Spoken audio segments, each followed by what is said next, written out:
ምዕራፍ 37 ላይ ነው የምንጀምረው። ምዕራፍ 37 ላይ በፍጥረት ውስጥ የሚደመጥ የእግዚአብሔር ንግግርን ነው የምናየው።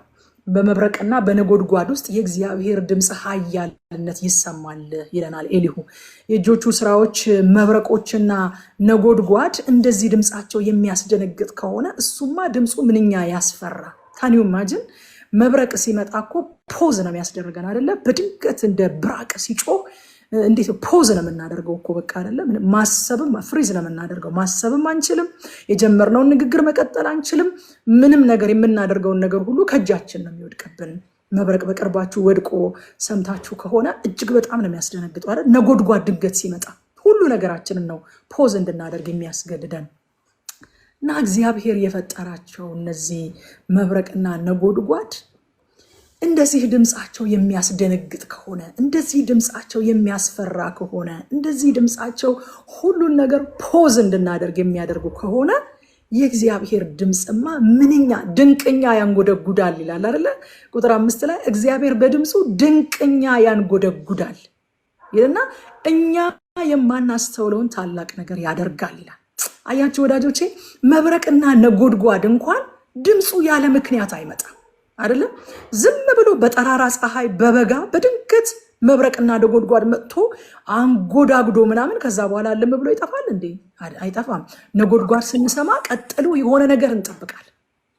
መብረቅ ስናይ ቀጥሎ የሆነ ነገር እንጠብቃለን። ኧረ የሆነ ኃይለኛ ዝናብ ሊመጣ ነው መሰለኝ እንባባላለን።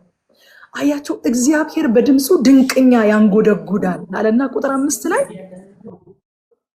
ድንቅኛ ያንጎደጉዳል አለና እኛ የማናስተውለውን ታላቅ ነገር ያደርጋል። መብረቅና ነጎድጓድ ድምፁ ያለ ምክንያት እንደማይመጣ ሁሉ የእግዚአብሔርም ድምፅ ያለ ምክንያት አይመጣም። እኛ የማናስተውለውን ታላቅ ነገር ሊያደርግ ነው የሚመጣው። ሃሌሉያ፣ ጌታ ይመስገን። በእውነት እኔ በጣም ደስ አለኝ። እግዚአብሔር በየምሽቱ እዚህ ቁጭ ብሎ ይሄ ማለት የእግዚአብሔር ድምፅ ነው። ታውቃላችሁ አይደለ? የማይመረመር የእግዚአብሔር ድምፅ፣ የማይፈተሽ የእግዚአብሔር ድምፅ፣ ትክክል ነው ወይ ተብሎ የማይጠየቅ የእግዚአብሔር ድምፅ ነው። ይሄ ፕራይሜሪ ዌይ ነው እግዚአብሔር ልጆቹን የሚያናገርበት፣ የሰው ልጆችን የሚያናገርበት ፕራይሜሪው የመጀመሪያው መንገድ ይሄ መጽሐፍ ነው። ሃሌሉያ። እና በየምሽቱ እየሰበሰበን እግዚአብሔር ድምፁን ሲያሰማን ጌታ ሆይ አልኩኝ። በእውነት መብረቅና ነጎድጓድ እንኳን ዝም ብሎ የማይመጣ ከሆነ ከዛ ቀጥሎ የሆነ ነገር ሊያደርግ እንደሚመጣ እኛንም በየምሽቱ በዚህ በ2018 በየምሽቱ እየሰበሰብከን ድምፅህን የምታሰማን በከንቱ እንደማይሆን አምናለሁ አልኩኝ ይህንን ክፍል ሳነብ። ሃሌሉያ፣ ጌታ ይመስገን። እግዚአብሔር በየምሽቱ ድምፁን እያሰማን ነው። ምን ተባብለናል? አንድ ትልቅ የእግዚአብሔር ሰው የተናገረውን ነግሬያቸዋለሁ። እኛ የእግዚአብሔርን መጽሐፍ ቅዱስን ስንከፍት እግዚአብሔር እኛን ለመናገር አንደበቱን ይከፍታል አለ። ሃሌሉያ። እግዚአብሔር ሆይ ተናገረኝ ስንል መጽሐፉን ክፈቱት ይላል እግዚአብሔር አለ።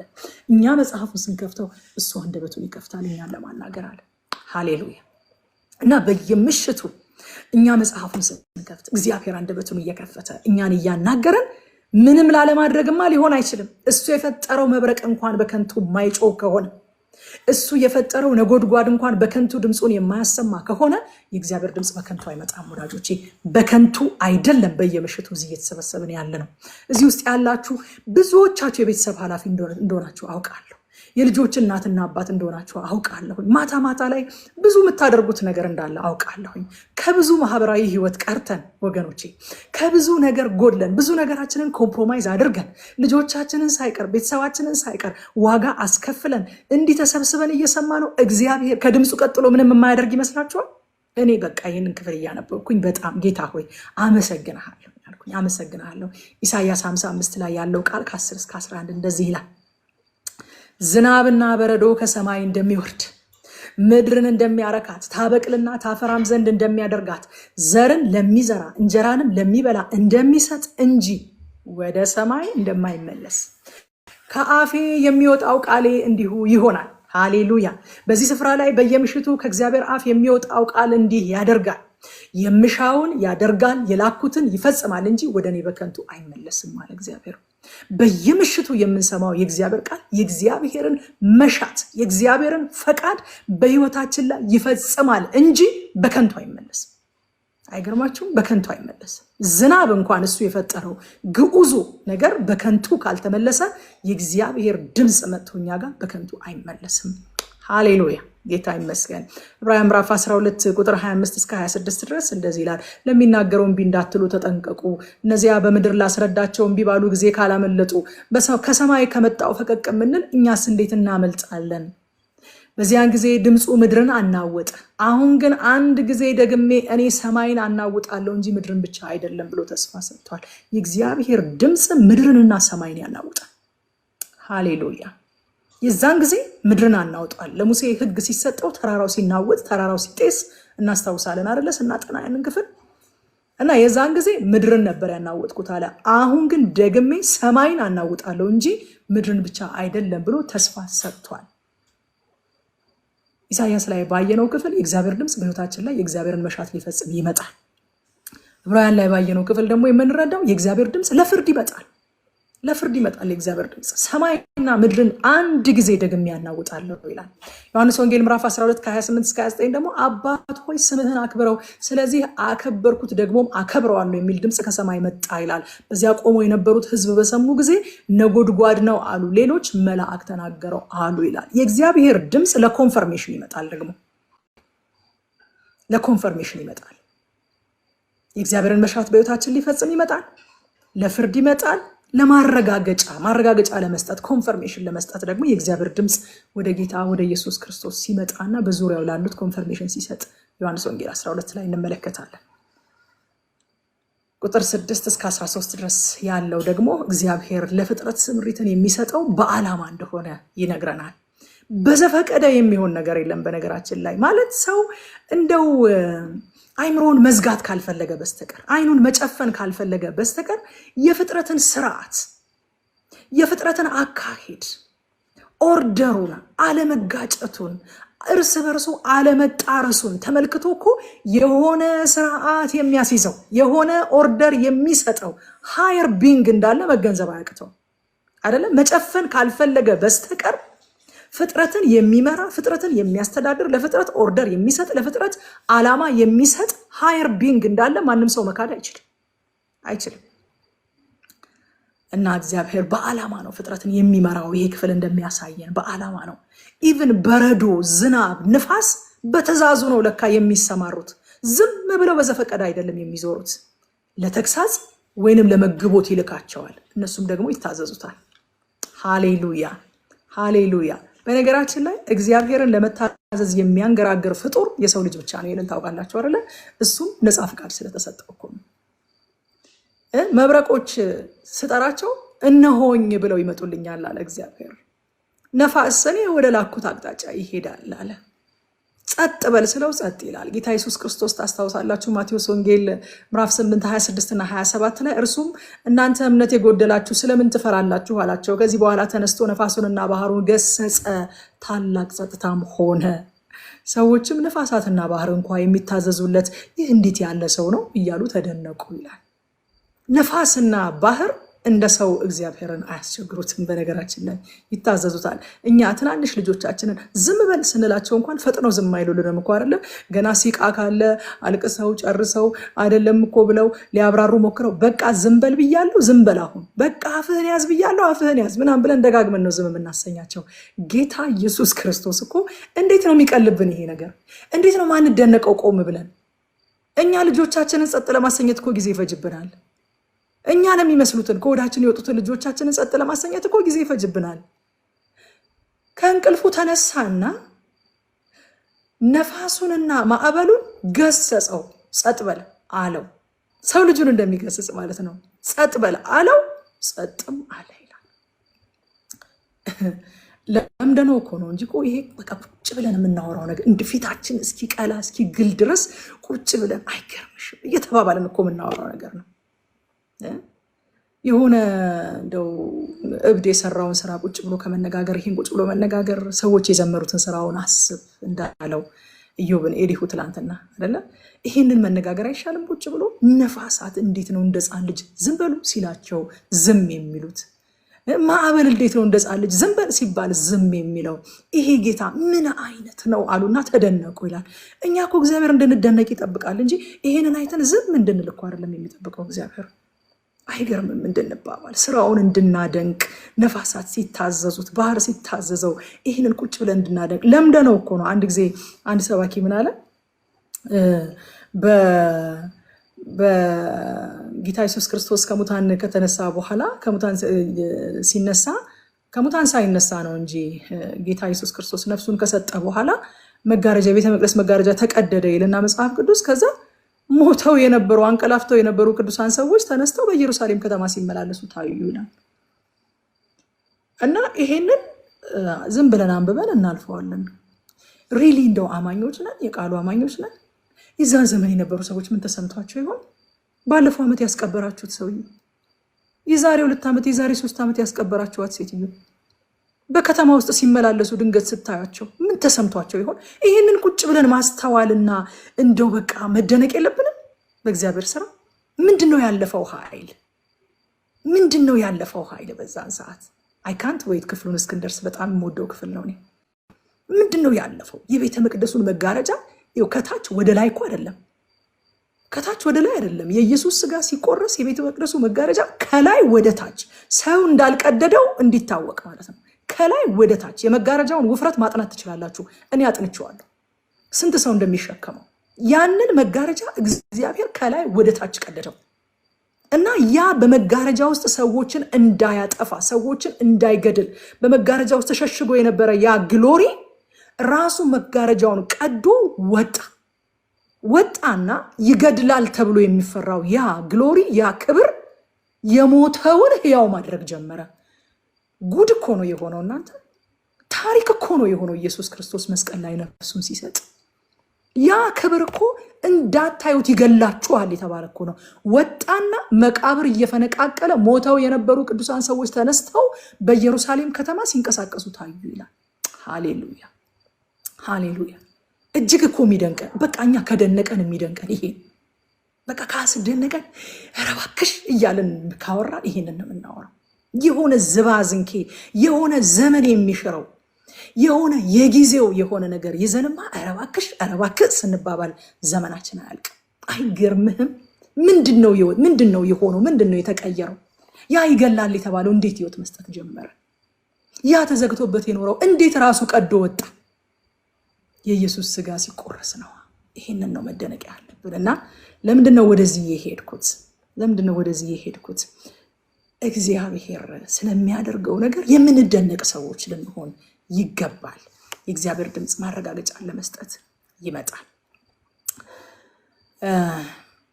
ሐዋርያት ሥራ ምዕራፍ 14 ቁጥር 17 ላይ እንደዚህ ይላል፣ ከዚህም ሁሉ ጋር ይላል ደግሞ መልካም ስራ እየሰራ ከሰማይ ዝናብን ፍሬ የሚሆንበትንም ወራት ሲሰጠን ልባችንን በመብልና በደስታ ሲሞላው ራሱን ያለ ምስክር አልተውም ይላል። ራሱን ያለ ምስክር እግዚአብሔር ሰዎች እንዲያስተውሉት ደግሞ ቆም ብለው እንዲያስተውሉት የሚያስቆም አምላክ ነው። ቁጥር 7 ነው እንደዚህ የሚላል፣ እርሱ የፈጠራቸው ሰዎች ሁሉ ስራውን ያውቁ ዘንድ እያንዳንዱ ሰው እንዳይሰራ ይገተዋል ይላል። አዲሱ መደበኛ ትርጉም በጣም ደስ ይለኛል፣ ይገልጽልኛል ሐሳቤ። እርሱ የፈጠራቸው ሰዎች ይላል ቁጥር 7 ላይ ሁሉ ስራውን ያውቁ ዘንድ እያንዳንዱ ሰው እንዳይሰራ ይገተዋል ይላል። አይገርማችሁም? ፎርስድ ሊቭ ይሰጣል እግዚአብሔር። ይህንን ታውቃላችሁ? ቆም ብለን ስራውን እንድናስተውል። ዝም ብለን ስንሮጥ ምን እንሆናለን መሰላችሁ? አንዳንድ ጊዜ እኛ እያደረግነው እንደሆነ ይሰማናል። በእኛ ሩጫ፣ በእኛ ጥረት፣ በእኛ ኮሚትመንት፣ በእኛ ጉብዝና ሁሉ ነገር እየተሰራ እንደሆነ ይሰማናል። ስለዚህ እግዚአብሔር ምን ያደርጋል አለ? እርሱ የፈጠራቸው ሰዎች ሁሉ ስራውን ያውቁ ዘንድ፣ ዋናው ሰራተኛ እሱ እንደሆነ ያውቁ ዘንድ፣ የሁሉ ነገር ምንጭ እሱ እንደሆነ ያውቁ ዘንድ፣ ሁሉ ነገር የሚሆነው ከእርሱ በእርሱ ለእርሱ እንደሆነ ያውቁ ዘንድ እያንዳንዱ ስራውን እንዳይሰራ ገታ ያደርገዋል። ወገኖቼ ወደን ካላረፈን እግዚአብሔር ፎርስድ ሊቭ ይሰጣል። ፎርስድ ሊቭ መስሪያ ቤቶች እንደዛ ያደርጋሉ አይደለ? በቃ ፎርስድ ሊቭ ይሰጣሉ። አንዳንድ ጊዜ አስገዳጅ እረፍት ይሰጣል እግዚአብሔር፣ ይገታዋል ይላል። ይገተዋል። አንዳንዴ አልቆም ብላችሁ እግዚአብሔር አስቆሟቸው አያውቅም። አላርፍ ብላችሁ እግዚአብሔር አሳርፏቸው አያውቅም። እኔ ብዙ ጊዜ እንደዚህ የእረፍት ማበዛ አይነት ሰው አይደለሁኝም እና በቃ በተለይ ልጄ ትለኛለች፣ በቃ አንቺ እኮ በግድ እግዚአብሔር ካላሳረፈሽ በስተቀር አታርፊም ትለኛለች። እና አንዳንድ ጊዜ እረፍት ያዝልኛል እግዚአብሔር፣ ፎርስድ ሊቭ ያዝልኛል። ምንም ነገር መቋረጥ እንደሚችል አላውቅም። ኩዊት ማድረግ በጣም ነው የምጠላው። ማቋረጥ ማቆም ምናምን የሚባል ነገር እንደዚህ አይነት ኦፕሽን እንዳለ አላውቅም። ራሱ አይምሮ የራሱ አይመጣለትም እንደዚህ አይነት ነገር። መቅረት፣ አሁን ለምሳሌ ስራ መቅረት፣ ትምህርት ቤት መቅረት፣ የሆነ ነገር እኔ አልቻልኩም ዛሬ እንዴ ካልቻልኩ ስሞታለሁ እንዴ ምናምን ብሎ መቅረት፣ እንደዚህ አይነት እውቀቱ የለኝም። እና የፈለገ ጤንነት ባይሰማኝ የሆነ የተጣበበ ነገር ቢኖር እንዴት አድርጌ እንደማመቻቸው እንዴት አድርጌ እንደማስተካክለው ነው እንጂ ማስበው እንዴ ደውዬ እኮ አልመጣም ማለት እችላለሁ የሚል ነገር አይመጣልኝም። መጀመሪያ ደረጃ እንደ ኦፕሽንም አይመጣልኝም። እና እግዚአብሔር አንዳንዴ አስገድዶ ሊቭ ያስወጣኛል። እኔ እና እዚህ ቦታ የሚለው እንደዛ ነው። በቃ የግዳጅ ሊቭ ይሰጣቸዋል። እያንዳንዱ ሰው እንዳይሰራ ይገታዋል ይላል። ጌታ ኢየሱስ ክርስቶስም እንደዛ ያደርግ ነበረ። ማርቆስ 6:31 ላይ እንደዚህ ይላል፣ እናንተ ራሳችሁ ብቻችሁን ወደ ምድረ በዳ ኑና ጥቂት እረፉ አላቸው ይላል።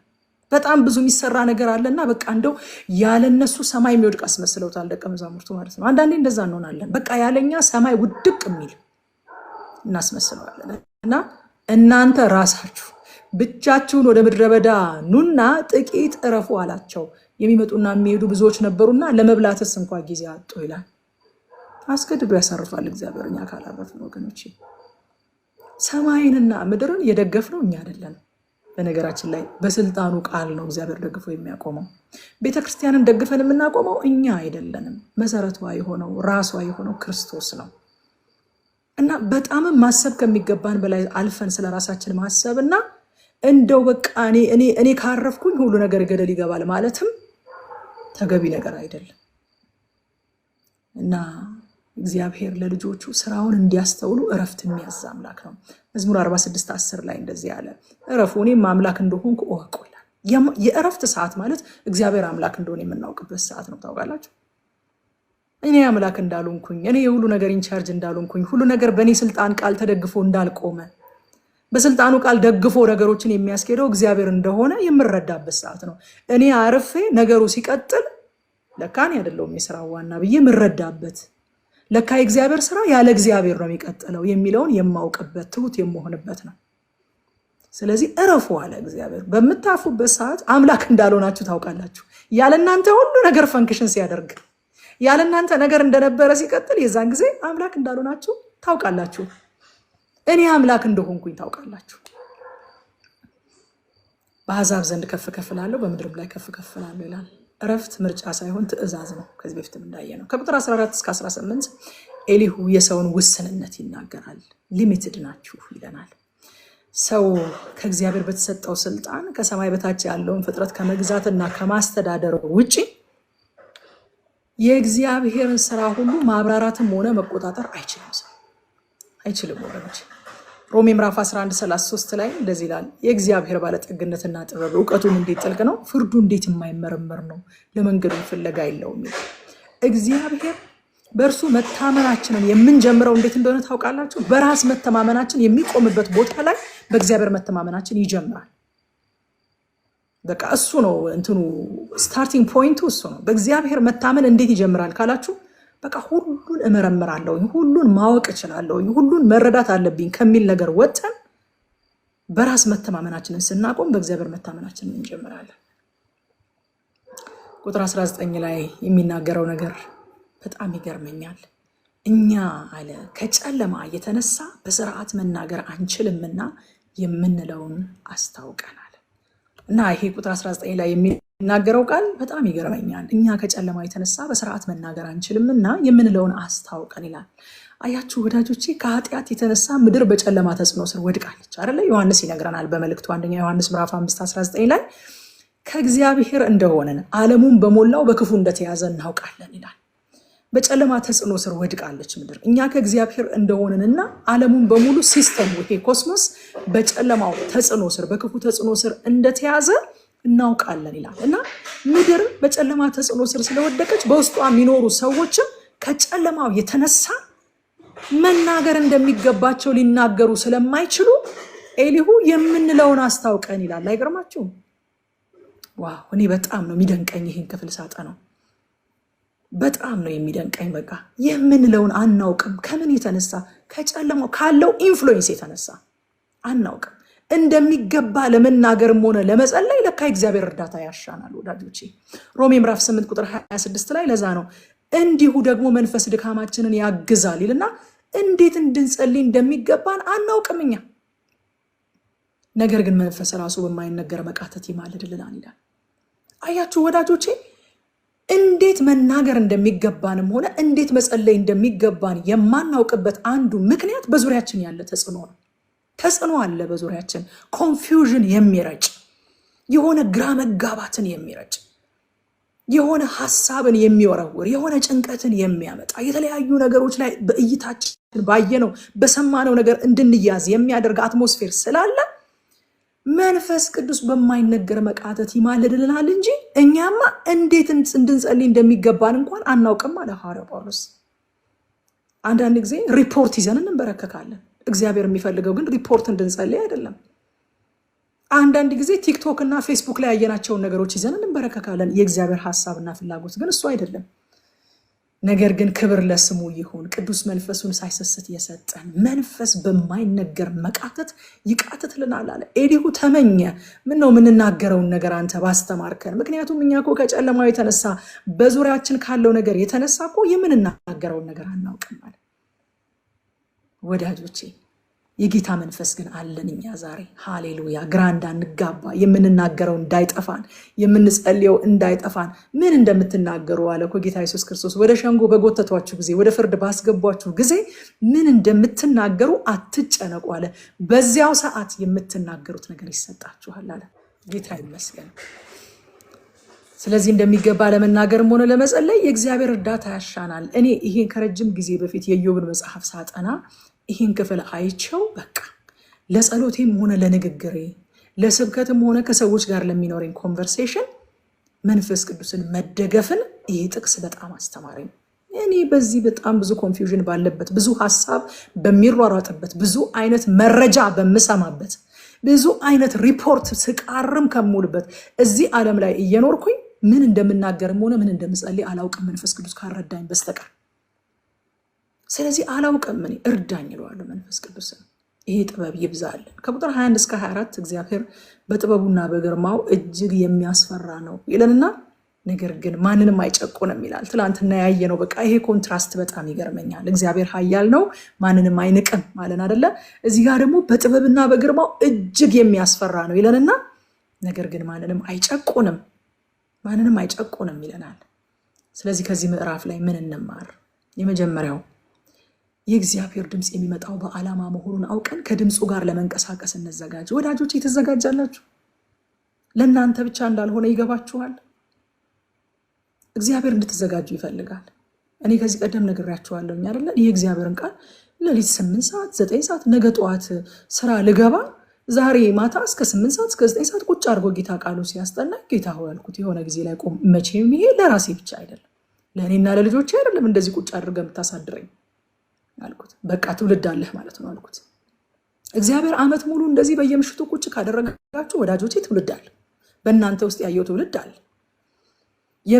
በድንቅኛ እያንጎዳጎደ እኮ ነው በየምሽቱ እናንተ። እግዚአብሔር በድምፁ በድንቅኛ ያንጎዳጎዳል አለና እኛም የማናስተውለውን ታላቅ ነገር ያደርጋል።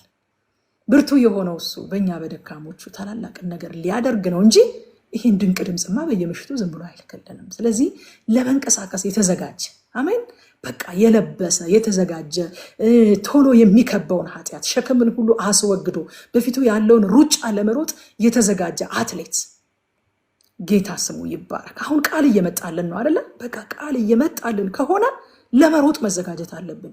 ለመሮጥ የሚዘጋጅ ሰው ደግሞ የሆነ ሱፍና ከረባት ግጥም አድርገውና ኃይሌ ወደ ሜዳ ሲገቡ አይታናቸው እናውቃለን እንዴ? አናውቅም።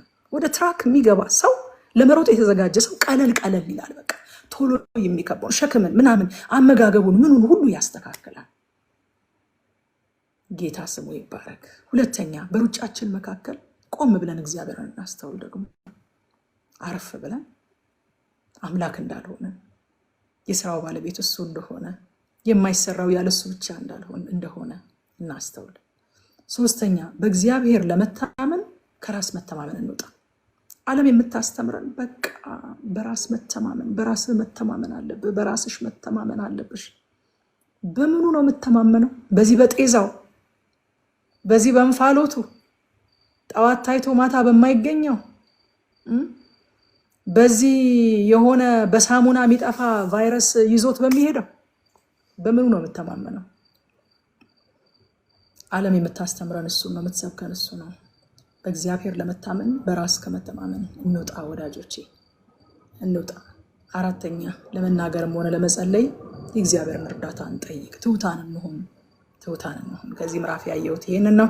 ምዕራፍ 38 ላይ ስንገባ ምዕራፍ 38 እንግዲህ እንደምታውቁት እግዚአብሔር የሚመጣበት ቦታ ነው። ሳነብ ራሱ በቃ የሆነ ውስጤ የተፍለቀለቀ ነበር ሳነብ የነበረው። አይታችሁኝ ከሆነ እግዚአብሔር ለኢዮብ መለሰለት።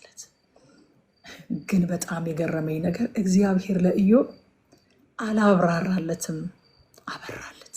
አይገርማችሁም? እግዚአብሔር ሲናገር ያበራልናል እንጂ አያብራራልንም። እንትን የሆነው እኮ እንትን ስለሆነ ነው፣ እንትን የሆነው እኮ እንትን አያብራራም። እግዚአብሔር ግን ያበራልናል። ለምን የሚለውን የኢዮብን ጥያቄ ሳይሆን የመለሰለት እሱ ማን እንደሆነ አበራለት። ሃሌሉያ! ራሱን ያብራልን። አሜን። የጥያቄ ሁሉ መልስ ያለው እዛ ውስጥ ነው። ምን ለምን እንደሆነ ሳያብራራለት ራሱን አበራለት። እኔ እግዚአብሔር ይሄ ነኝ ብሎ ራሱን አብራራለት። እግዚአብሔርን ማወቅ ምክንያቶችን ሁሉ ከማወቅ ይልቃል። ቁጥር 1 ላይ እግዚአብሔር በአውሎ ንፋስ ውስጥ ሆኖ ለኢዮብ መለሰ ይላል። አቤት ይህንን ክፍል መቼስ እንዴት እንደተፈተንኩ ልነግራችሁ አልችልም። እያንዳንዱ ቨርስ አትለፉኝ ይላል። በቃ እንደው አንዳንዱን በቃ ጌታ ሆይ ይቅር በለኝ እያልኩኝ ሁሉ ነው እያለፍኩት የነበረው። እግዚአብሔርን በአውሎ ንፋስ ውስጥ ሆኖ ለኢዮብ መለሰ እንዲህም አለ ይላል። ለምን በአውሎ ንፋስ ውስጥ? ለምን? አያችሁ፣ አውሎ ንፋስ የኃይል የግርማና የሉዓላዊነት ማሳያ ነው። ነፋስን መቆጣጠር የሚችላል፣ ነፋስን መከልከል የሚችላል፣ ነፋስን መምራት የሚችላል የለም። ስለዚህ አውሎ ንፋስ የኃይል የግርማ የሉዓላዊነት ማሳያ ነው። እግዚአብሔር ሲናገር በአውሎ ንፋስ ውስጥ ተናገረ ይላል። አንድ ጊዜ በደርግ ጊዜ እንትን የሆነ ትልቅ ባነር ተሰቀለ አሉ። ተፈጥሮን በቁጥጥራችን ስር እናውላለን የሚል ትልቅ ባነር ተሰቀለ አሉ። እና ከተሰቀለ ከሆነ ሰዓት በኋላ ከባድ ንፋስ መጣና ባነሩን ራሱ ነቅሎ ጠርጎ ይዞት ሄዳሉ። ተፈጥሮን በቁጥጥራችን ስር እናውላለን የሚለውን ባነር ንፋስ መጣና እስኪ እንደምትቆጣጠሩ አሳዩኝ ብሎ ነቅሎ ጠራርጎ ይዞት ሄደ ማለት ነው። ምክንያቱም ነፋስ ሉዓላዊ ነው። ለዚህ ነው ጌታ ኢየሱስ ክርስቶስ ራሱ ለኒቆዲሞስ ሲያብራራለት ነፋስ ከወዴት እንደሚመጣ ወዴትስ እንደሚሄድ ታውቃለህ ያለው። አያችሁ፣ ነፋስ ከወዴት እንደሚመጣ ወዴት እንደሚሄድ የማይታወቅ የሉዓላዊነት ምሳሌ ነው ነፋስ። ስለዚህ እግዚአብሔር በአውሎ ንፋስ ውስጥ ተናገረ ይላል።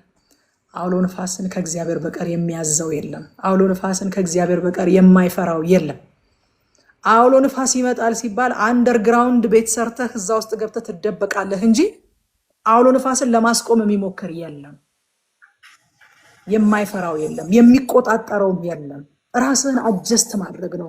ሊመጣ ይችላል የሚለውን ትንበያ ሰምታ ራስህን አጀስት ማድረግ ነው፣ መደበቅ ነው እንጂ ማስቀረት አይቻልም፣ መቆጣጠር አይቻልም፣ አለመፍራት አይቻልም፣ ማዘዝ አይቻልም። እግዚአብሔር ብቻ ግን ይህንን ማድረግ ይችላል። ጌታ ኢየሱስ ክርስቶስ ቅድም ሲገስጽ አይተነዋል አይደለ? እግዚአብሔር ብቻ ይህንን ማድረግ ይችላል። ኢየሱስ እሱ እግዚአብሔር ስለሆነ አውሎ ንፋስን ያዛል። ቁጥር 2 ላይ እውቀት በጎደለው ቃል እቅዴን የሚያጨልም ይህ ማን ነው ብሎ ይጠይቃል እግዚአብሔር። የኢዮብ ወዳጆች ስለ እግዚአብሔር ማንነት ትክክለኛ መረዳት ቢኖራቸውም ስለ እቅዱ ግን ያለ እውቀት ነበር የተናገሩት። አያችሁ፣ እግዚአብሔር መጣና እውቀት በጎደለው ቃል እቅዴን የሚያጨልም ይሄ ማን ነው አለ። እዛ ከቁጥር 4 እስከ 7 ድረስ ስለ ስነ ፍጥረት ይጠይቀዋል። የሰውን ቁንጽል እውቀት እያነሳ ሰው በዚህ በቁንጽል እውቀቱ ከእግዚአብሔር ጋር መከራከር አይችልም፣ ለመከራከር አያበቃህም ያለው ነገር እያለ ይናገረዋል። ፍጥረትን ስፈጥር የት ነበርክ ይለዋል። የፍጥረትን ስርዓትስ ትረዳለህ? ከእኔ ጋር ለመነጋገር እነዚህ መመዘኛዎች ማሟላት አለብህ እያለው ነው ባጭር ቃል። ፍጥረትን ስፈጥር ከነበርክ ደግሞ ስርዓታቸውን የምትረዳ ከሆንክ አሁን መነጋገር እንችላለን፣ እንደ ወንድ ወገብህን ታጠቅ መነጋገር እንችላለን ይለዋል። አያችሁ፣ ዓለማት የተፈጠሩበት ስርዓታቸውን ጠብቀው ለመኖር የተደገፉበት የእግዚአብሔር ቃል የሆነው የኛ ሰው የሆነው ኢየሱስ ክርስቶስ ግን በዚያ ነበረ። ኢዮብ አልነበረም። ዓለማት ሲፈጠሩ ኢየሱስ ነበረ። ግን ኢዮብ አያውቅም ስርዓታቸውን፣ እንዴት ኦፕሬት እንደሚያደርጉ፣ እንዴት እንደቀጠሉ፣ እንዴት በኦርደር እንደሚሄዱ፣ በምን ተደግፈው እንደቆሙ ኢዮብ አያውቅም። የኛ ሰው ኢየሱስ ግን ያውቃል፣ በስልጣኑ ቃል ደግፎ ስላቆማቸው ማለት ነው። ሃሌሉያ። ዓለማት በሱ ተፈጥረዋል። ስርዓታቸውን ጠብቀው ለሚኖሩት የተደገፉት በሱ ላይ ነው። ኢየሱስ ያውቃል ኢዮብ የማያውቀውን። ኢየሱስ ነበረ ኢዮብ ባልነበረበት ጊዜ። ሰው ባለችው ቁንጽል እውቀት ከእግዚአብሔር ጋር መነጋገር ስለማይችል መቅረቢያው መነጋገሪያው ኢየሱስ ክርስቶስ ይባላል። ያ ዓለማት ሲፈጠሩ የነበረው ያ የዓለማትን ስርዓት የሚያውቀው አንተ ከኔ ጋር ለመነጋገር አለው። ለመሆኑ ዓለማት ሲፈጠሩ የት ነበርክ? ስርዓታቸውንስ ትረዳለህ? እንደዛ ከሆነ እንነጋገር አለው እግዚአብሔር። መልሱ ኦብቪየስሊ የሚሆነው አልነበርኩም ስርዓታቸውንም አላውቅም ነው። አሁን ግን የኛ መቅረቢያ የኛ ሰው ኢየሱስ ግን ዓለማት ሲፈጠሩ ነበረ፣ ስርዓታቸውንም ያውቃል። እንዲያውም በስልጣኑ ቃል ደግፎ ይዟቸዋል። መቅረቢያችን መነጋገሪያችን ኢየሱስ ክርስቶስ የሆነው ለዛ ነው። ከቁጥር 8 እስከ 11 ድረስ የእግዚአብሔር ሉዓላዊነት በውሆች ላይ ይታያል። በተለይም ቁጥር 11 ስለ ማዕበል ይናገራል። እስከዚህ ድረሺ አትለፊም፣ በዚህ ለትዕቢተኛው ማዕበልሽ ገደብ ይሁን አልኩ ይላል። ይህን ቃል በጣም ወደዋለሁ። የባህርን ማዕበል ማዘዝና ማስቆም የሚችል እግዚአብሔር ብቻ ነው። ያናግረዋል። እናንተ እንዳልኳችሁ ሰው ነው እግዚአብሔር ተናግሮት ሁለቴ የሚያስብ ሰው ነው።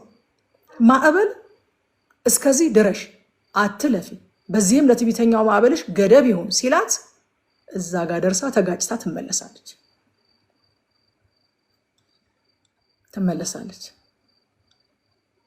ግን ደስ የሚለው ነገር የውሆችን ማዕበል ብቻ ሳይሆን በህይወታችንም ላይ ምንም አይነት ማዕበል ቢመጣ ወገኖቼ እግዚአብሔር ደስ ይለኛል። በቃ ልክ ሰበርኳት ሲል የሆነ ነገር ይመጣና ይደርስና ጠራርጌ ወሰድኳት ሲል ሰበርኳት ሲል ከዚህ አትለፍ ይለዋል።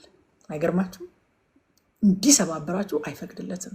ከፈተናው ጋር አብሮ መውጫን ያደርግላቸዋል። ሃሌሉያ።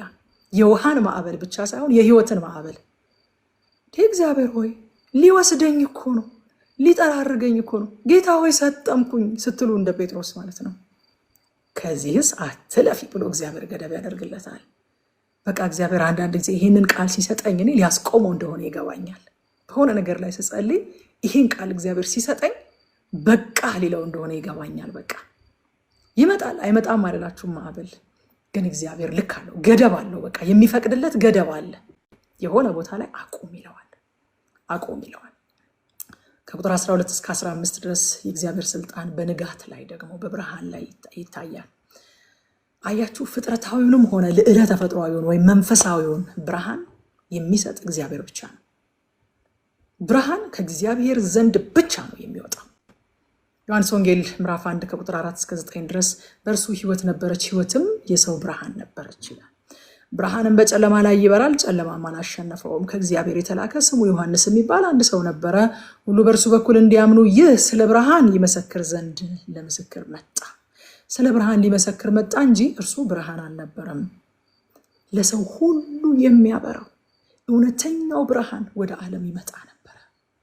ኢየሱስ እውነተኛው ብርሃን ነው። እውነተኛው ብርሃን ከእግዚአብሔር ዘንድ የተሰጠ። ሃሌሉያ። ሁለተኛ ቆሮንቶስ ምዕራፍ 4 ቁጥር 6 ላይም ሐዋርያው ጳውሎስ በክርስቶስ ፊት የእግዚአብሔርን የክብሩን ዕውቀት ብርሃን እንዲሰጥ በልባችን ውስጥ የበራ በጨለማን ብርሃን ይብራ ያለ እግዚአብሔር ነውና ይላል። ይሄ ቃል እንደ ወንጌል ለምትመሰክሩ ሰዎች በተለይ ትልቅ መልህቅ ይሆናል ብዬ አምናለሁ። እኛ ከእግዚአብሔር ጋር አብረን የምንሰራ ሰራተኞች ነን እንጂ እንደው ሙሉ ፕሮጀክቱ የኛ አይደለም። ሐዋርያው ጳውሎስ እኛ እየተናገርን አለ በጨለማ ብርሃን ይብራ ያለ እግዚአብሔር ምን ያደርጋል አለ? የክብሩ ዕውቀት ብርሃንን እንዲሰጥ በልባችን ውስጥ ያበራል አለ። እናንተ እየተናገራችሁ እናንተ አብሮ ሰራተኛ እንደሆናችሁ፣ ዋናው ሰራተኛ መንፈስ ቅዱስ ግን በሰዎች ልብ ላይ የክብሩን ዕውቀት ብርሃን የሚያበራው እሱ እንደሆነ በማመን በአብሮ ሰራተኝነት መንፈስ እንድንንቀሳቀስ ይሄ ክፍል ያስረዳናል። ምክንያቱም እኛ ወዳጆቼ ብርሃኑን የሚሸከመውን ቃል ነው ይዘን የምንሄደው። ብርሃን የሚሰጥ ግን እግዚአብሔር ብቻ ነው። ንጋትን የሚያዝ እግዚአብሔር ብቻ ነው። አዘህ ታውቃለህ ሆይ ያለው ንጋትን አዘህ ታውቃለህ ሆይ። በቃ ትሑታን መሆን አለብን። ከኛ የሚጠበቀው ይህን ብርሃን ተሸካሚውን ቃል ይዘን መሄድ ብቻ ነው። ብርሃንን ለሚያበራው ጌታ ደግሞ እድል መስጠት አለብን።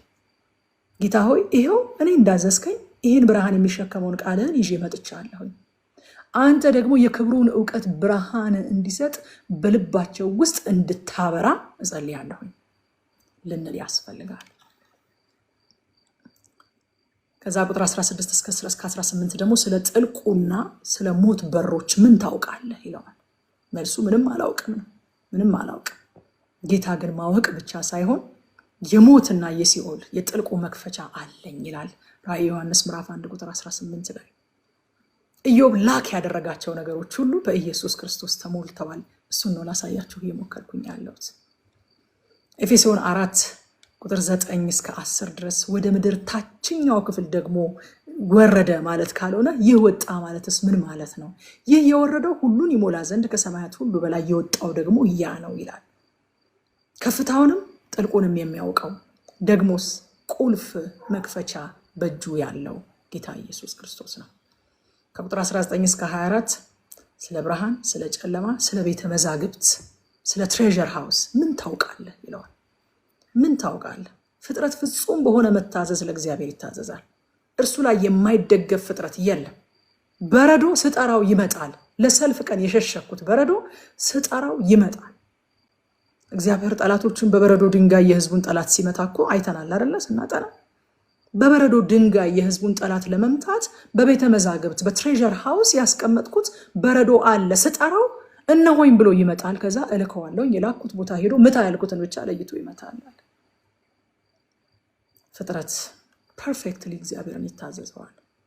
ከቁጥር 25 እስከ 27 ህይወት በራሱ አይደለም የቀጠለው። አውቶማቲክሊ የሚቀጥል ነገር የለም። በዘፈቀደ የሚቀጥል ነገር የለም። ከእኔ መግቦት የተነሳ ነው እየቀጠለ ያለው የሚለውን ያስረዳዋል።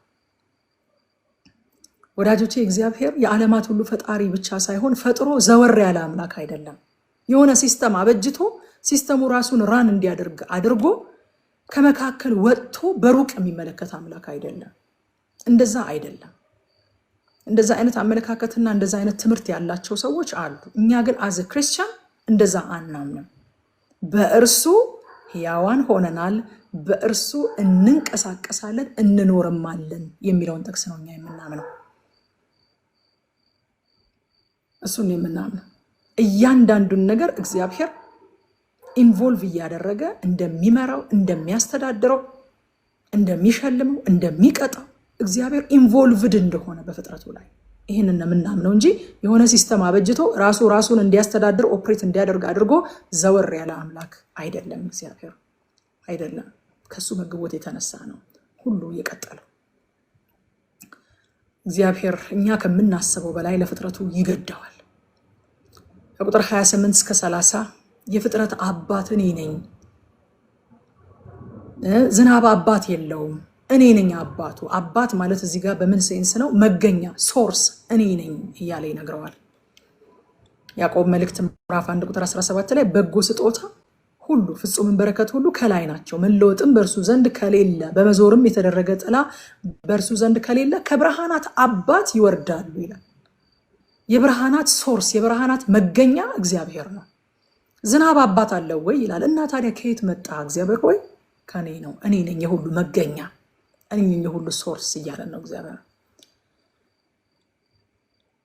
ደግሞ ማስገኘት ብቻ ሳይሆን በቅርበት ያስተዳድረዋል እንዳልኳችሁ። ለዛ ነው ጌታ ኢየሱስ ክርስቶስ በዮሐንስ ወንጌል ምዕራፍ 5 ቁጥር 17 ላይ ኢየሱስ ግን ይላል አባቴ የሆነ ጊዜ ፈጥሮ ለ6 ቀናት ስራ አላቆመም ማለት። አባቴ እስከዛሬ ይሰራል። ምንድን ነው የሚሰራው? አዲስ ሰማይ እየተፈጠረ ነው። አዲስ ምድር እየተፈጠረ ነው። አዲስ ባህር እየተፈጠረ ነው። ምንድን ነው እስኪ በነዛ በ6 ቀናት ያልተሰራ አሁን እየተሰራ ያለ ነገር ምንድን ነው ካላችሁ፣ እያስተዳደረ ነው፣ እያስቀጠለ ነው።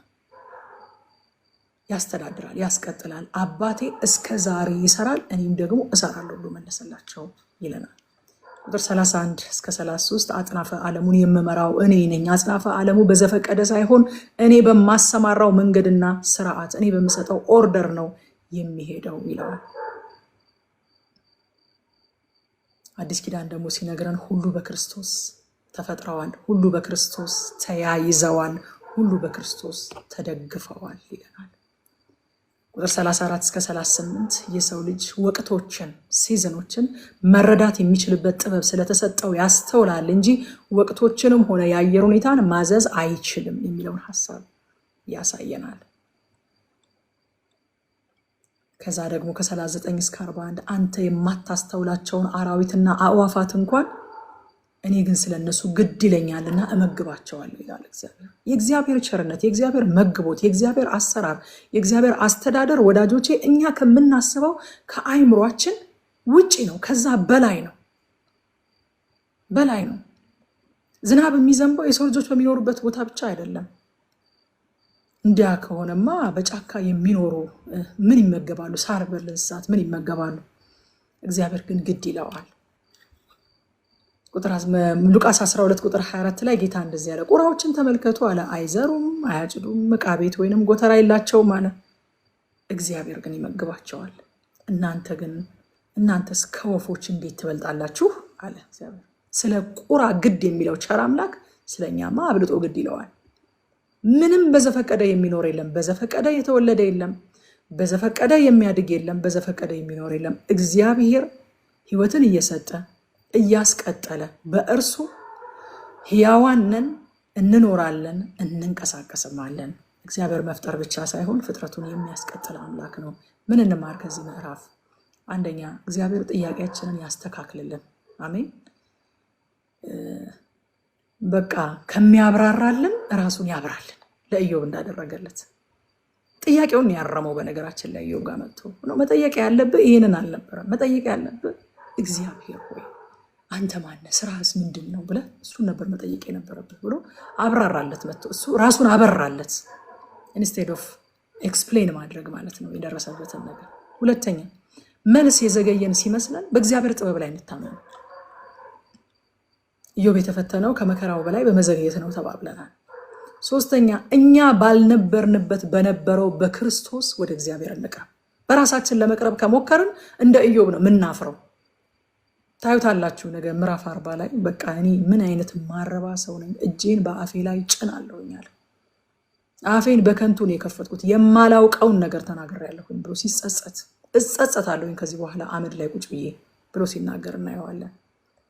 እኛ ባልነበርንበት በነበረው በክርስቶስ ግን ወደ እግዚአብሔር ስንቀርብ አናፍርም። መቅረቢያችን ክርስቶስ ነው። አራተኛ የትኛው ማዕበልና ወጀብ ከክርስቶስ ስልጣን በታች ነው። እርሱ ደግሞ የኛ ሰው ነው። ሃሌሉያ። ለክርስቶስ የማይታዘዝ ማዕበል የለም። የውሃም ሆነ የህይወት ለሱ የማይታዘዝ ማዕበል የለም። እሱ ደግሞ የኛ ሰው ነው። ወደ ምዕራፍ 39 ቶሎ ፈጠኝ ልረፍ። ምዕራፍ 39 የእግዚአብሔር ጥበብ ህይወት ባላቸው ፍጥረታት ላይ ሊቪንግ ክሬቸርስ በምንላቸው ላይ እንዴት እንደተገለጠ ይናገራል። ሰዎች የማይቆጣጠሯቸው የማይንከባከቧቸው የዱር እንስሳት እንኳን ሙሉ ለሙሉ በእግዚአብሔር ላይ ተደግፈው የሚኖሩ መሆናቸውን ያሳየናል። ቶታሊ እሱ ላይ ዲፔንደንት እንደሆኑ ያሳየናል። ቁጥር 1 ላይ የበረሃ ፍየል የምትወልድበትን ጊዜ ታውቃለህን? ዋላይቱስ የምታመጥበትን ጊዜ ትመለከታለህን? ብሎ ይጀምራል። አያችሁ፣ እግዚአብሔር ኢዮብን ስለ ጊዜ ታውቃለህ ወይ ነው በዋናነት እየጠየቀ ያለው። የበረሃ ፍየል የምትወልድበትን ጊዜ፣ ዋላይቱ የምታመጥበትን ጊዜ፣ what do you know about time? መልስልኝ ይሄንን ነው እያለው ያለው እግዚአብሔር። የመጸነስ የመውለድ የማደግ ሂደት ያለ ሰው ተሳትፎ በእግዚአብሔር ኃይልና ጥበብ የሚሆን ነገር ነው። ምን ታውቃለህ ይላል። በቃ እኛ እኮ አሁን እዚህ ውስጥ ያለን ልጆች የወለድን እናቶች እናውቀዋለን አይደለ? እንተኛለን፣ ልጆቻችንን ጸንሰን እንተኛለን፣ እንነሳለን፣ የዕለት ተዕለት ኑሯችንን እንኖራለን፣ እንሄዳለን፣ እንመጣለን፣ እንበላለን፣ እንጠጣለን፣ ተመልሰን እንተኛለን። አፍንጫ መቼ እንደተሰራ አናውቅ። በአጥንት በእርጉዝ ሆድ ውስጥ እንዴት እንደተዋደደ አናውቅ። አይን መቼ እንደተሰራ አናውቅ። ኧረ ዛሬ አይን የሚሰራበት ቀን ነው አርፌ ልቀመጥ ብለን አናውቅ። ጥንቃቄ ያስፈልገዋል እኮ። ዛሬ አንጎል የሚሰራበት ቀን ነው። ምንም አልነቃነቅም ከቤት አልወጣም አንል። በቃ እንዴት እንደሚዋደድ እንዴት እንደሚዋቀር ይሄ አስገራሚ የሆነ የሰው አፈጣጠር እንዴት እንደሚሆን የምናውቀው ነገር የለም። ያለኛ አስተዋጽኦ ያለኛ ኮንትሪቢዩሽን እኛን ሳያሳትፍ ሰርቶ እጃችን ላይ ያስታቅፈናል። ከዛ ደግሞ በምህረቱ ብዛት ያሳድግልናል። ምን ታውቃለህ ይለዋል ኢዮብ።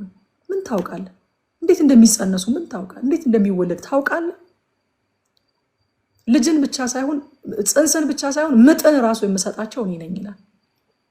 ታውቃላችሁ፣ ምጥ ካልመጣ ግዴታ እንድታምጡ ምጥን የሚሰጥ እኮ እግዚአብሔር ነው። ይህንን ታውቃላችሁ አይደል? ምጥ ካልመጣ ምጥ አልመጣም፣ ስለዚህ ጊዜው በጣም እየዘገየ ስለሆነ የምጥ መርፌ ይሰጣችሁ ይባላል። ወይንም ደግሞ አይ በቃ በኦፕሬሽን መውጣት አለበት ይባላል። እግዚአብሔር ምጥ ሲሰጥ ደግሞ እሳይ ተብሎ በምጥ ይወለዳል። እንዲያረግዙ ጽንስ የምሰጣቸው እንዲወልዱ ምጥ የምሰጣቸው ከዛ ደግሞ የማሳድግላቸው እኔ እኮ ነኝ። ይህንን ሁሉ ጊዜ ጠብቄ የማደርገው እኔ ነኝ። አይደለህም አንተ። በረሃ ውስጥ ያለች የሆነች ዋላ፣ በረሃ ውስጥ ያለች የሆነች ፍየል ከጸነሰችበት ጊዜ ጀምሮ የመውለጃዋ ጊዜ ተረድቼ ልክ የመውለጃዋ ጊዜ ሲደርስ ምጥን እልክላታለሁ። እግዚአብሔር በፍጥረቱ ላይ ምን ያህል ኢንቮልቭድ ነው ወዳጆቼ፣ ምን ያህል ኢንቮልቭድ ነው። ከዛ ቁጥር 5 ላይ የሜዳውስ አህያ አርነት ማን አወጣው ይላል። የበረሃውን አህያ ከስራቱ ማን ፈታው? የነጂውን ጩኸት አይሰማም ማለት አይሰማም። እግዚአብሔር ለሜዳ አህያ የሰጠውን ልዩ ጠባይ ይነግረናል። እንስሳት ለካ ለማዳ የሚሆኑት እግዚአብሔር በውስጣቸው ካስቀመጠው ካራክተር የተነሳ ነው። እኛ ጎበዝ ሆነን ስላላመድናቸው አይደለም። ለካ በፍጹም የሜዳ አህያን አላምዳችሁ ከተማ ውስጥ እንደምናያቸው አህዮች በነጂው ጩኸት እየተመሩ እቃ እንዲሸከሙላችሁና እንዲያገለግሏችሁ ልታደርጓቸው አትችሉ። እንደውም በቃ ይሄ ቶሎ አዳፕት የማያደርግ ሰው፣ ቶሎ የማይለምድ ሰው፣ ቶሎ ፍሬንድሊ ማይሆን ሰው ምንድን ነው እሱ ደግሞ እንደ ሜዳ አህያ ይባላል። ይህንን ታውቃላችሁ? እንደ ሜዳ አህያ አይለምድም፣ ፍሬንድሊ አይደለም ሁሉ ይባላል። እግዚአብሔር ለካ በውስጡ ያስቀመጠው ካራክተር ይሄ ነው። በቃ ተራራውን ለሱ መሰምሪያ አድርጌ ሰጥቼዋለሁኝ። የነጂውን ጩኸት አይሰማም። በከተማ ያስገብተ እንደዛኛው አህያ ልትነዳው አትችልም። ይህንን ካራክተር የሰጠሁት እኔ ነኝ ይላል እግዚአብሔር። በእያንዳንዱ ውስጥ ያስቀመጠውን ዩኒክ ካራክተር እኔ የተደነቅኩኝ ነው ማጠነው። ለካ ጌታዊ አንተ ነህ እንደዚህ ያደረካቸው። ዝም ብለን በሩቅ እያየንን ብቻ እንድናደንቃቸው ያደረካቸው ለካ አንተ ነህ። ነፃነት የሰጣቸው አንተ ነህ። አርነት ያወጣቸው አንተ ነህ። በጣም ደግሞ በዛ ውስጥ የሚገርመኝ ነገር የሜዳ አህያን ሳየው እናንተ እግዚአብሔር የፈታውን ማንም ሊያስራው አይችልም። እግዚአብሔር ነፃ ያወጣውን ማንም ባሪያ ሊያደርገው አይችልም። በቃ እኔ ነፃነት ሰጥቼዋለሁ። ስፈጥረው ነፃ አድርጌ ፈጥሬዋለሁ። እኛለ በፍጹም እሱን አስረህ ባሪያ ልታደርገው አትችል። የነጂውን ጩኸት እየሰማ ያንተን ሸክም ሊሸከም አይችልም። እኔ ነኝ የፈታሁት፣ እኔ ነኝ አርነት የሰጠሁት። አረ በጣም ገረመኝ በእውነት ይህንን ክፍል እያነበብኩኝ በጣም ገረመኝ።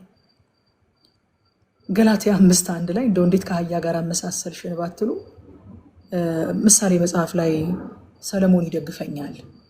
ሂድ ከገብረ ጉንዳን ጥበብን ተማር ይላል። ከአህያም ዛሬ የምንማረው ነገር ይኖረናል። ከገብረ ጉንዳን ሂድና ጥበብን ተማር ይላል እና ገላትያ 5:1 ላይ እንደዚህ ይላል፣ በነፃነት ልንኖር ክርስቶስ ነፃነት አወጣ ይልና እንግዲህ ጸንታችሁ ቁሙ፣ እንደገናም በባርነት ቀንበር አትያዙ ይላል። ወዳጆቼ የሜዳ አህያ እግዚአብሔር የሰጠውን ነፃነት አስከብሮ እንደሚኖር ታውቃላችሁ። በባርነት ቀንበር አይያዝም። የነጂውን ጩኸት አይሰማም። በተሰጠው ነፃነት ይኖራል። በክርስቶስ ኢየሱስ ነፃ የወጣን እኔና እናንተስ? ሐዋርያው ጳውሎስ ምንድን ነው የሚያስጠነቀን? እግዚአብሔር እኮ ነው ነፃ ያወጣችሁ። ደግማችሁማ በባርነት ቀንበር አትያዙ። ከእግዚአብሔር እኮ ነው የተቀበላችሁት ይህንን ነፃነት። ክርስቶስ ነው ነፃ ያወጣችሁ። እንግዲህ ጸንታችሁ ቁሙ። ከኛ የሚጠበቀው በነፃነታችን ጸንተን መቆም ነው። እንደገናም በባርነት ቀንበር አትያዙ ይለናል። ከዛ ቁጥር 9 ላይ ደግሞ ከጎሽ የምንማረው ነገር እናገኛለን።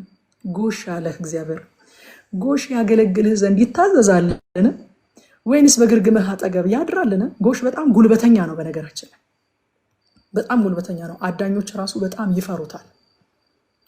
እና ጎሽ የገደለ አዳኝ ራሱ በድሮ ጊዜ በጣም ይደነቃል። በጣም በጣም ጉልበተኛ ነው። ግን 1000 ጊዜ ጉልበተኛ ቢሆን አለ ያገለግልህ ዘንድ ይታዘዛል። እንደው ኃይሉን በሩቁ ታየዋለህ እንጂ ኃይሉ ለአንተ እንደውም ስጋት ይሆንብሃል እንጂ ልትጠቀምበት ትችላለህን ብሎ ይጠይቀዋል። አልችልም ነው መልሱ። አልችልም። ወዳጆቼ ከዚህስ ምንድን ነው የምንማረው ካላችሁ፣ አያችሁ መታዘዝና መገዛት ሰሚሽን የሌለበት ኦቢዲየንስ የሌለበት ኃይል፣ አቅም፣ ታለንት፣ ጸጋ፣ እውቀት፣ ጥበብ ምንም ያክል ታላቅ ቢሆን ስጋት ይሆናል እንጂ ጠቀሜታ አይሰጥም። በቃ የሆነ ሲስተም ውስጥ ገብቶ ሰሚት የማያደርግ የማይታዘዝ ስርዓት ውስጥ የማይገባ የማይገደብ። አሁን አባይ ለምሳሌ የጠቀመው ስለተገደበ አይደለም። አዲስ ምንጭ እኮ አልፈለቀም። ግን ያ በተበጀለት ሲስተም በተበጀለት ቦታ ተገድቦ በታሰበለት መንገድ መፍሰስ ሲጀምር አሁን ኃይል ማመንጨት ጀመረ። ድሮ ግን ምን ነበር የሚያደርገው? ለማፈራችንን እየጠራረገ ነበር የሚወስደው። ወዳጆቼ 1000 ጊዜ ብርቱዎች ብንሆን፣ 1000 ጊዜ ኃያላን ብንሆን፣ የተማርን ብንሆን፣ እንደው የጸጋ ስጦታ ቢኖረን፣ የተቀባን ብንሆን፣ አንደበተ ርቱዓኖች ብንሆን፣ ባለጠጎች ብንሆን፣ ፍሬያማ የሚያደርገን ጠቃሚ የሚያደርገን ምንድን ነው ካላችሁ፣ ሰሚሽን ኦቢዲየንስ። ለእግዚአብሔር ቃል የማንታዘዝ ከሆነ፣ ለስርዓት የማንገዛ ከሆነ፣ ኦርደር ውስጥ የማንገባ ከሆነ፣ ማንም የማያዘን ማንም የማይናገረን እንደው በወደድንበት የምንጎርፍ አይነት ከሆነን ስጋት ነው እንጂ ምንሆነው ጠቃሚዎች አንሆንም፣ ለፍሬ አይሆንልንም። እግዚአብሔር ደግሞ ከማይገዙ ኃያላን ይልቅ የሚታዘዙ ደካሞችን ይመርጣል። አይገርማችሁ? የዚህን ዓለም ጥበበኞች እንዲያሳፍር የዓለምን ሞኝ ነገር የሚመርጥ አምላክ ነው። ብርቱን ነገር እንዲያሳፍር የዓለምን ደካማ ነገር ይመርጣል። ምክንያቱም ብርቱ የሆነው እሱ በእኔ ታላቅን ነገር አደረገ እንዳለች ቅድስት ማርያም ትናንትና እንዳነበሩ አያችሁ። ከማይገዙ ኃያላን ይልቅ የሚታዘዙ ደካሞችን ይመርጣል እግዚአብሔር። ምንም አይነት ፖቴንሻል ሊኖረን ይችላል። ምንም አይነት የጸጋ ስጦታ፣ ምንም አይነት እውቀት፣ ምንም አይነት የትምህርት ደረጃ ቢኖረን ካልታዘዝን፣ ኦርደር ውስጥ የማንገባ ስርዓት ውስጥ የማንገባ ከሆነን ለፍሬ አይሆንልንም። ጥንካሬያችን ፍሬያማ የሚሆነው በመታዘዝ ብቻ ነው። ጎሽ የፈለገ ብርቱ ቢሆን በቃ ልትጠምደው፣ ልታርስበት፣ ጉልበቱን ልትጠቀምበት ትችላለህ። አልችልም ሚልቁንስ ምንድን ነው? እሺ ትዋርድስ ዳት ያለህ አመለካከት ምንድን ነው? እየው እፈራዋለሁ፣ ያሰጋኛል እንደውም የሱ ጉልበት። አያችሁ የአንዳንድ ሰዎች እውቀታቸው፣ የአንዳንድ ሰዎች ስጦታቸው፣ የአንዳንድ ሰዎች ገንዘባቸው ስጋት ነው። ጠቃሚ አይደለም፣ ስጋት ነው እንደውም። ለምን ሼፕ አልተደረገም? ለምን ኦርደር አያውቁም? ሰሚሽን አያውቁም? ትህትና የለም። ስለዚህ አቅማቸው ስጋት ነው እንጂ ጠቀሜታ የለውም። ቁጥር 13 እስከ 18 ስለ ሰጎን ተፈጥሮ ደግሞ ይናገራል። ዛሬ መቼም ከእንስሳቶች ብዙ እንማራለን። ጎሽን አይተን ኃይላችንን፣ ጥበባችንን፣ የጸጋ ስጦታችንን፣ ታለንታችንን፣ ገንዘባችንን በኦርደር ውስጥ በመገዛት ውስጥ እግዚአብሔር ባስቀመጠው ሲስተም ውስጥ እግዚአብሔር ከበላያችን ካስቀመጣቸው መሪዎች በታች ካላስገዛ ነው አይጠቅምም። ከጎሽ ይሄንን ተምረናል። ስለ ሰጎን ደግሞ ይናገራል። እኔ የሰጎንን በቃ ልነግራችሁ አልችልም። በጣም ብዙ ጊዜ እጠቅሰዋለሁኝ። በጣም ብዙ ጊዜ እንደው በቃ የሆነ ትዕቢታችሁን ሁሉ እንደዚህ የሚያራግፍላችሁ ነገር ነው። ትምክታችሁን ሁሉ የሚያስጥል ነገር ነው። ከሰጎን ደግሞ የምንማረው ቁጥር 16-17 የእርሷ እንዳልሆኑ ይላል። በልጆቿ ተጨክናለች፣ በከንቱ ብትሰራም አትፈራም ይላል። እግዚአብሔር ጥበብን ከእሷ ከልክሏልና ማስተዋልንም አልሰጣትምና እንቁላሏን ትጥልና ሰው እንዲረግጠው አሸዋ ውስጥ ትረሰዋለች። የእሷ እንዳልሆኑ በልጆቿ ትጨክናለች። ከንቱ ነገር ሰራው ብላ አትጸጸትም። ለምንድን ነው ታዲያ? ለምንድን ነው እዚህ የምታደርገው? እግዚአብሔር ሆይ እግዚአብሔር ጥበብን ከእሷ ከልክሏልና ማስተዋልንም አልሰጣትምና። ዋው ወዳጆቼ ለካ ልጆችን መውደድና መንከባከብ ራሱ በዘፈቀደ የሚመጣ ነገር ሳይሆን ከእግዚአብሔር የሚሰጥ ጥበብ ነው። ለካ እግዚአብሔር ረድቶ ነው ልጆቻችንን የምንወደው። ከእግዚአብሔር ተቀብለን ነው ለካ ልጆቻችንን የምንወደው። ልጆቻችንን በጣም መልካም ሰዎች ስለሆንን በቃ ፍጥረት ሁሉ የወለደውን አውቶማቲክሊ ስለሚወድ አይደለም። ጥበብ ያልተሰጣትን ሰጎንን ተመልከቷት። ስላልተሰጣት ማስተዋል ስላልተሰጣት የእሷ እንዳልሆኑ ትረሳቸዋለች። አትንከባከባቸው፣ ሰው እንዲረግጠው ትረሳዋለች ይላል። ትረሳዋለች። እና ይሄ ቃል ነው የሚመጣብኝ አንደኛ ቆሮንቶስ ምዕራፍ 4 ቁጥር 7 አንተ ግን እንድትበልጥ ማን አድርጎሃል አለ ሐዋርያው ጳውሎስ። ያልተቀበልከው ምን አለ? የተቀበልክ ከሆንክ ግን እንዳልተቀበልክ የምትመካ ስለምንድን ነው? አንዳንዶቻችን እኮ ከሌሎች አብልጠን ልጆቻችንን እንደምንወድ በማውራት እንመካለን። እኔ ልጆቼ ነገር ምናምን ብለን እንመካለን። አረ ከእግዚአብሔር እግዚአብሔር ይመስገን ልጆቼን እንድወድ ጥበብን ይሰጠኝ፣ ልጆቼን እንድንከባከብ ጥበብን ይሰጠኝ እግዚአብሔር ይመስገን ነው ለካ ማለት ያለብን። ከሆዳችንና ከጉልበታችን የመጡትን ልጆቻችንን እንኳን መውደድና መንከባከብ ለካ ከእግዚአብሔር የተቀበልነው ነው። ለካ የቻልነው ከእግዚአብሔር ተቀብለን ነው። አይገርማችሁም? እንደ አውቶማቲክ አይመስልም ነበረ። እኔ ይህንን ክፍል ሳጠና ነው አውቶማቲክ እንዳልሆነ የገባኝ። ብዙ ጊዜ ማነሰዋለሁ እና አም ሶ ግሬትፉል ልጆቼን መውደድና መንከባከብ ስለቻልኩኝ። እና እንደዛ ማድረግ ያልቻሉ ሰዎችንም ጀጅ አላደርጋቸውም። እግዚአብሔር ማስተዋልን ይስጣቸው ነው የምለው። በቃ ልጆቻቸውን ወልደው የሚተዋቸው ግድ የማይላቸው የማይንከባከቧቸው ለአንዱ ወላጅ ሰጥተው የራሳቸውን ሕይወት በተለየ ቦታ ላይ የሚቀጥሉ ሰዎችን ስታያቸው ጀጅ አታድርጓቸው። እግዚአብሔር ማስተዋል ስጣቸው ነው የሚባለው። ለእኔ ስለሰጠኝ ማስተዋል አመሰግናለሁ። አንተ በሰጠኝ ማስተዋል እኔ መውደድና መንከባከብ ችያለሁ። እኔ ከኔ አይደለም፣ እኔ በጣም ከዛ ሰው የተሻለ መልካም ሰው ስለሆንኩኝ አይደለም፣ አንተ ስለረዳኸኝ ነው ብለን ልናመሰግን ይገባል። ከዚህ ክፍል የተማርኩት ነገር ይሄንን ነው። ከ19 እስከ 25 ደግሞ ስለ ፈረስ ያወራል። ለፈረስ ድፍረትን የሰጠሁት እኔ ነኝ ይላል። እንደው እግዚአብሔር ያሳያችሁ እንዴት ነው የሚታለፉት እነዚህ ክፍሎች። እንደው ጥቅስ በጥቅስ እንኳን ባንሄድ እንደው ከእንስሳቶቹን ጋር መውሰድ ያለብንን ነገር አንወስድም። ለፈረስ ድፍረትን የሰጠሁት እኔ ነኝ ይላል እግዚአብሔር። ወገኖቼ ፈረስ እኮ ቀንድ የለውም፣ አይዋጋም። ግን እግዚአብሔር በሰጠው ድፍረት ከፍርሃት ነፃ ሆኖ በፍርሃት ላይ ይስቃል። በጦርነት መካከል ገብቶ ይጎደፍራል ይላል እና ሰይፍና ሰላጢን ሲያንኳኩ እሱ ይስቅባቸዋል ይላል።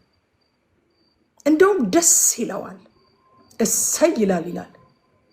የሰይፍ ድምፅ እየሰማ እሰይ ይላል። ቀንድ የለውም እኮ ምንድን ነው እንደዚህ ያደረገው?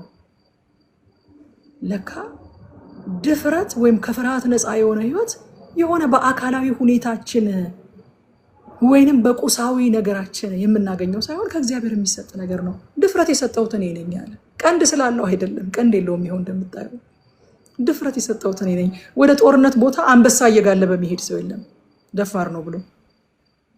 ቀንድ የሌለውን ፈረስ ነው እየጋለቡ የሚሄዱት አባቶቻችን ወደ ጦርነት ቦታ። ለምንድን ነው የማይፈራው? እግዚአብሔር ድፍረት ስለሰጠው። ምን የተለየ ተፈጥሮ ኖሮት ነው? እግዚአብሔር ድፍረት ስለሰጠው። አቤት ወዳጆች፣ ይሄ ሲገባን በእውነት የሆነ የምንፈታው ነገር አለ እኮ ሲገባን። ሁለተኛ ጢሞቴዎስ ምዕራፍ 1 ቁጥር 7 ላይ እንደዚህ ይላል፣ እግዚአብሔር የኃይልና የፍቅር ራስንም የመግዛት መንፈስ እንጂ የፍርሃት መንፈስ አልሰጠንምና ይላል። አልሰጠንም። ለካ ከፍርሃት ነፃ የሆነ ህይወት እኛ ባለን ነገር ላይ የተመሰረተ አይደለም። ለምንድን ነው ማትፈሩት ተብለን ስንጠየቅ እንዲህና እንዲያ ስለሆንን ሳይሆን እግዚአብሔር የሰጠን የፍርሃት መንፈስ ስላልሆነ፣ ሃሌሉያ፣ የኃይልና የፍቅር ራስንም የመግዛት መንፈስ ስለተሰጠ እግዚአብሔር በእውነት በዚህ ላይ ጸንተን የምንቆምበት ጸጋ ያብዛል። ራሳችንን እያየን እኮ ነው የምንፈራው። ፈረስ እኮ ቀንድ እንደሌለው አስቦ አይፈራም። ቢመጡብኝ በምን ወጋቸዋለሁ ብሎ እኮ ቀንድ እንደሌለው አስቦ አይፈራም። እነክሳቸዋለሁ ብሎ እኮ አይደለም የሚፈራው። እግዚአብሔር ድፍረትን በውስጡ ስላስቀመጠ ነው። እግዚአብሔር በውስጣችን ባስቀመጠው መንፈስ ተማምነን፣ ሃሌሉያ፣ ገንዘብ ስላለኝ አይደለም፣ እውቀት ስላለኝ አይደለም፣ ዘመድ ስላለኝ አይደለም፣ ስልጣን ስላለኝ አይደለም። እግዚአብሔር የኃይልና የፍቅር ራስንም የመግዛት መንፈስ እንጂ የፍርሃት መንፈስ አልሰጠኝምና ስለዚህ አልፈራም። ኤፌሶን ላይም ሐዋርያው ጳውሎስ ኤፌሶን 6:10 ላይ በቀረው ሲልና በምን የበረታችሁ ሁኑ ይላል? በጌታና በኃይሉ ችሎት የበረታችሁ ሁኑ። ሃሌሉያ። በጌታና በኃይሉ ችሎት የበረታችሁ ሁኑ ይላል። የምንደፍረው በጌታና በኃይሉ ችሎት ነው፣ በውስጣችን ባለው በመንፈስ ቅዱስ ነው። ፈረስ በተፈጥሮ በተሰጠው ውስጡ ባስቀመጥኩለት ድፍረት ነው እንጂ በአካላዊ በፊዚካል ብቃቱ አይደለም። የማይፈራው ይለናል። ቶሎ እያልኩኝ ልለፋው። ከቁጥር 26 እስከ 30 እየጨረስኩኝ ነው። ከቁጥር 26 እስከ 30 የጭልፊትንና የንስርን ተፈጥሮ ታውቃለህ? ትቆጣጠራቸዋለህ ብሎ ይጠይቀዋል። አዕዋፍ ከፍ ብለው የሚያንዣብቡት ከመሬት ስበት ሕግ ውጭ ሆነው የሚያንዣብቡት ሰው አሰልጥኗቸው እኮ አይደለም፣ በእግዚአብሔር ጥበብ ነው፣ በእኔ ጥበብ ነው የሚያንዣብቡት ይለዋል። በጥበብህ እንዲያንዣብቡ ልታደርጋቸው ትችላለህ። ከፍ ብለው እንዲበሩ ልታደርጋቸው ትችላለህ በጥበብህ። በእኔ ጥበብ ነው ይላል እግዚአብሔር። በእኔ ጥበብ ነው። አያችሁ፣ አዕዋፋትን በጥበቡ ከምድር ከፍ ብለው እንዲበሩ የሚያደርግ አምላክ ልጆቹንም ከሁኔታ በላይ ከፍ ብለው እንዲሄዱ የሚያስችል ጥበብና ኃይል መስጠት የሚችል አምላክ ነው። ጌታ ይመስገን። እኔ ስለ ጭልፊት አውርቼ አልወጣም መቼም፣ ሁሉ ለትምህርታችን ተጽፏል። እዛ ነው ኢሳይያስ ምዕራፍ 40 ከ30 እስከ 31 ብላቴኖች ይደክማሉ፣ ይታክታሉ፣ ጎበዛዝት ፈጽመው ይወድቃሉ አለና ኢሳይያስ እግዚአብሔርን በመተማመን የሚጠባበቁ። ሃሌሉያ። ይሄ ከመሬት ስበት ሕግ ውጪ አዕዋፍ ከፍ ብለው እንዲንሳፈፉ የሚያደርገውን አምላክ በመተማመን የሚጠባበቁ ኃይላቸውን ያድሳሉ፣ እንደ ንስር በክንፍ ይወጣሉ፣ ይሮጣሉ፣ አይታክቱም፣ ይሄዳሉ፣ አይደክሙም ይላል። በአጠቃላይ በዚህ ምዕራፍ ወገኖች እግዚአብሔር ለኢዮብ ፍጥረትን የፈጠረበትንና የሚያኖርበትን ጥበብ ተመልከት ነው የሚለው። በቃ ተመልከት። ያ ጥበብ ማን ነው? ኢየሱስ ክርስቶስ ነው። እግዚአብሔር ፍጥረትን የፈጠረበት፣ እግዚአብሔር ፍጥረትን የሚያኖርበት። ስለዚህ ባጭሩ የዚህ ምዕራፍ መልእክት ምንድን ነው? ኢየሱስን ተመልከቱት። ፍጥረት የተፈጠረበትን፣ ፍጥረትን የሚያኖርበትን፣ ደግፎ ያቆመበትን ኢየሱስን ተመልከቱት። ተመልከት ይህን ጥበብ ይለዋል። ያ ጥበብ ደግሞ ኢየሱስ ክርስቶስ እንደሆነ አዲስ ኪዳን ይገልጥልናል። ለምን ማለት አቆመን? የእግዚአብሔርን ጥበብ ክርስቶስን ስናይ ጥያቄያችን ይመለሳል አይደለም እምላችሁ። የመጀመሪያው ነገር ጥያቄያችንን እንንቀዋለን። ራሴን እንቃለሁኝ አለ ኢዮብ። እኔ ማላስተውለውን ማላቀውን ነገር ነው የተናገርኩት። ራሴን እንቃለሁ፣ በአፈር ላይ እቀመጣለሁኝ አለ። ጥበብህን ሳየው ዓለማትን የፈጠርክበትን ደግሞም የምታኖርበትን ጥበብህን ሳየው ራሴን እንቃለሁ። ጥያቄ ናቅኩታል። አንድ መዝሙር አለ አይደለ? አቤት ምን ዘምረው ዘማሪ የለም ዛሬ ውስጥ። ጥያቄን እንቀዋለሁ በአዲስ ዝማሬ ተክቼዋለሁኝ፣ ጥያቄን እተወዋለሁ በአዲስ ዝማሬ ተክቼዋለሁ፣ ጥያቄን እንቀዋለሁ በአዲስ አምልኮ ተክቼዋለሁ፣ ጥያቄን እተወዋለሁ ክርስቶስን በማየት ተክቼዋለሁ። ሃሌሉያ ሃሌሉያ። ለምን ማለት አቁመን ክርስቶስን ስናይ ጥያቄ ይመለሳል አይደለም? ጥያቄው ይናቃል። በቃ ምን እንማር ከዚህ ምዕራፍ? ጨርሻለሁ። 7 ነጥብ ግን አለኝ እዚህ ምዕራፍ ላይ በጣም በሚገርማችሁ ሁኔታ። አንደኛ እግዚአብሔር እንኳን ስለ ልጆቹ ስለ በረሃ ፍየል ግድ የሚለው አምላክ መሆኑን አውቀን እንመነው። ጌታ ሆይ ቀኑ እኮ ደረሰ አታውቅም?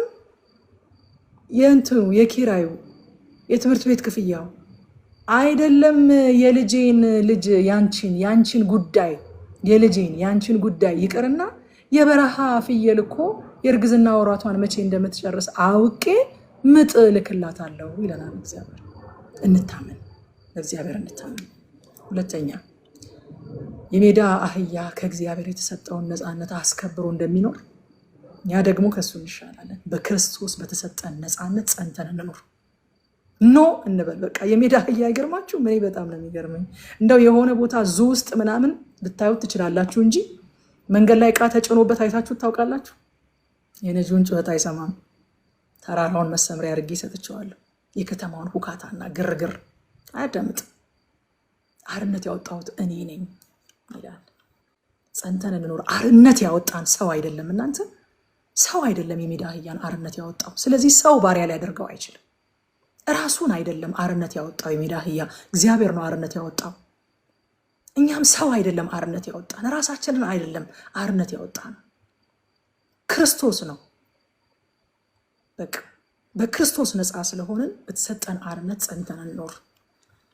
ሶስተኛ ለእግዚአብሔር ያላስገዛ ነው ጥንካሬያችን ወደ ፍሬ አያደርሰንም።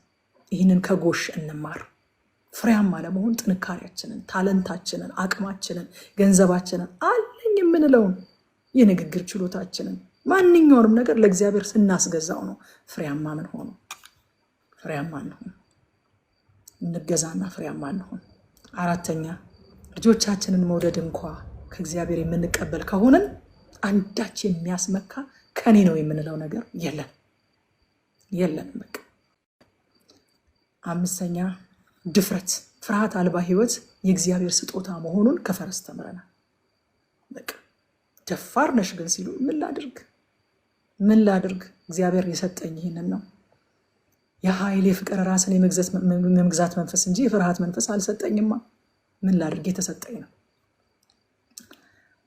ስድስተኛ እግዚአብሔር አእዋፋትን ከምድር ከፍ አድርጎ ባንሳፈፈበት ጥበብ ከሁኔታ በላይ ከፍ አድርጎ ያስኬደናል።